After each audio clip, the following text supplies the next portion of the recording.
Good afternoon. I am Debbie McKiver, owner and founder of Strong and Healthy Temple, a virtual holistic health and wellness practice. And it is another beautiful day here in Atlanta. Yesterday it was sunny and 70. I think today is going to be 70. The high is going to be 73. It'll probably feel like about 75. So it is an amazing day here in Atlanta. I hope it's warm where you are. Wanted to talk to you today, the fourth way of how to self-sabotage is not removing yourself from toxic environments and situations. And I had two personal examples that I wanted to share from myself. One is regarding a relationship, another is regarding my career in corporate America. And if the situation is toxic, it doesn't matter what it is. If it's a job, if it's a hangout, if it's social media, if it's a significant other, if it's, some other family member, whatever the person, place, or thing is, you have to remove yourself because it will cause stress, chronic stress. It can cause major medical issues, including hypertension, which, of course, in layman terms is high blood pressure, that could lead to, other ailments, brain aneurysms from chronic stress and having your pressure become too high. So if you're in any kind of a toxic relationship, toxic situation, or toxic job,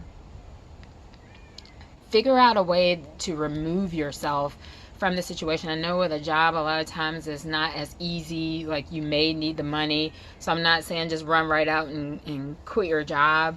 I did end up leaving corporate America, and I actually even wrote a book about it. This is a shameless plug and promo. This is my book, Surviving a Toxic Career, that I wrote back in 2016, just a few months before I officially resigned from the company that I worked for. This book chronicles, I was in corporate America for about 21 years, and this book actually chronicles the last 9 years of my career, specifically in the company that I worked for at that time. I do not call out the company that I worked for, but that's what this book is about. And again, it's called Surviving a Toxic Career, My Journey to the Life of My Dreams, and creating the career and life that I wanted for myself. And you can get the book from my website, www.debbiemckeever.com. And I'm going to, include the link in the comments. You can also pick it up on Amazon. And I'm also going to include a direct link to the book. Hint, I don't really make any money if you buy it from Amazon, but if that's your place of choice, by all means. Anyway, back to the subject. First example that I wanted to give was a toxic relationship that I was in back in my early 20s. And of course, this person, I had all kinds of red flags going off, but and I, the funny part is that I really wasn't interested in this person. So for the first time in my life, instead of listening to my gut, I was listening to other people. You need to stop being so picky. You need to put your guard down, and he's really a nice guy, and blah blah blah blah blah. Anyway, long story short, he did, end up being everything that I thought. He wasn't abusive or anything like that, but he was what I like to consider an absolute relationship vampire. He was like a blood-sucking leech that drained every strand of energy, out of my being. And so even after I broke up with him, foolishly, I still decided to maintain a friendship. And I have to tell you, calling it a friendship is, of course, an exaggeration. It was very one-sided, and it was all about him and, his needs. He was very needy and a user and all those things. I don't want to get on a soapbox, but it was very toxic. And when I tell you that when I finally made the decision to cut that friendship cold turkey, my life made an immediate, and I mean an immediate 180 turn for the better. Like, my life just, from the instant that I made the decision, everything turned around.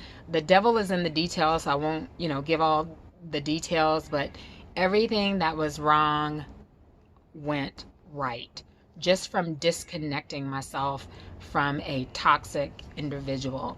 So it's so important to remove yourself from toxic people, toxic places, toxic things, toxic habits, whatever it is, remove yourself. And the next thing is the career. Again, I was in corporate America for over 21 years.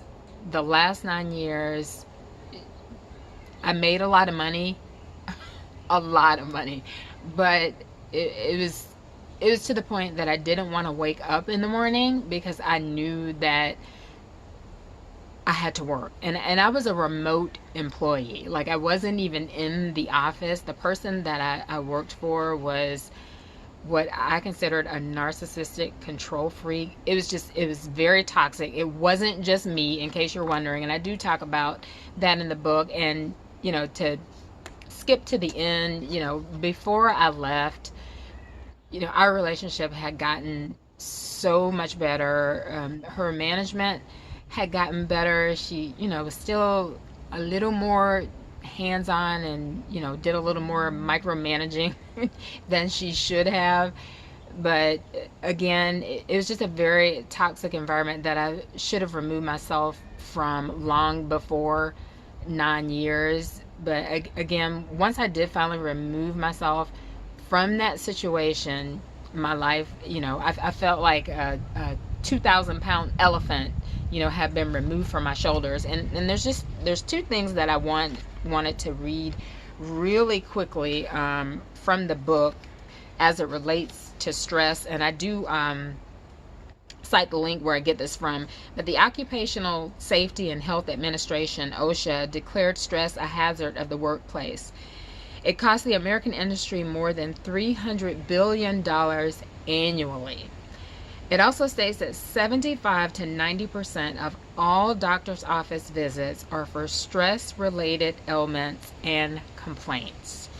That is a high percentage. And I know a lot of people my age and younger that do suffer from high blood pressure, not because of their diets, but because of stress. Stress kills. I cannot emphasize that enough. It is, although hypertension isn't really considered a chronic illness, it can lead to chronic symptoms. Like I said, one of the things that it could lead to is brain aneurysms, strokes, heart attacks, all that good stuff.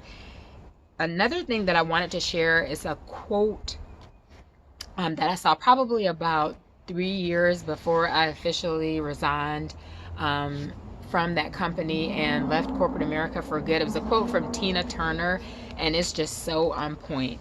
It says, "Sometimes you have to let everything go. Purge yourself.